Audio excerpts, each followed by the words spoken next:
Yung isa na natutunan ko rin I put blame aside.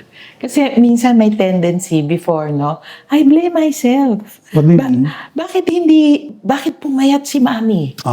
Yung ganon, kung ano man yung nangyayari sa kanya, biniblame ko yung sarili ko. Kasi ako nga yung primary caregiver, tapos natatakot ako, baka ano yung sabihin ng siblings ko, di ba?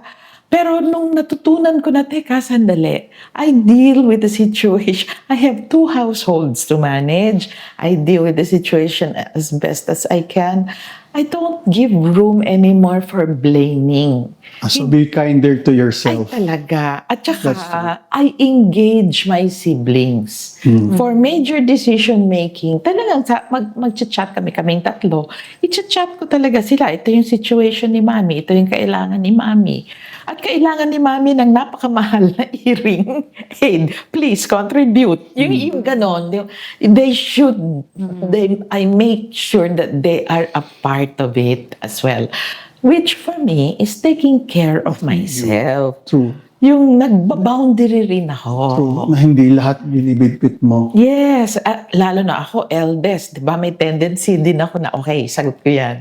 Hindi eh. And I'm also thinking, my own siblings will resent me because I'm not allowing them as well True. that opportunity for taking care of my mom, no?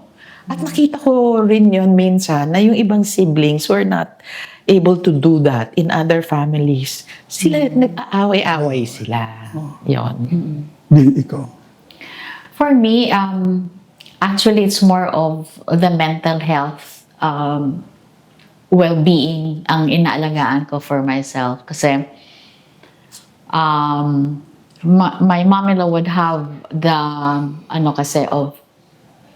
very, what do you say, negative words na very, it will pierce you. Yes. Kasi, ang dahil ng husband ko, kapag critical phase na ng heightened emotion, ako ang pinapanan niya sa giyera, alam mo? Kasi alam na niya, he knows his weakness na hindi ako haharap. Hindi niya kakayanin. Hindi ko kakayanin yan. Kung baka meron pang exchanges of words. So ako, even if I feel na patama sa aming dalawa yon, syempre, ako nakaharap, di ba? I wanted to preserve na with that strong word that still reverberates in my mind na gusto ko muna pahupa na when I face her, it will be true love na forgive ko na mga ganyan-ganyan.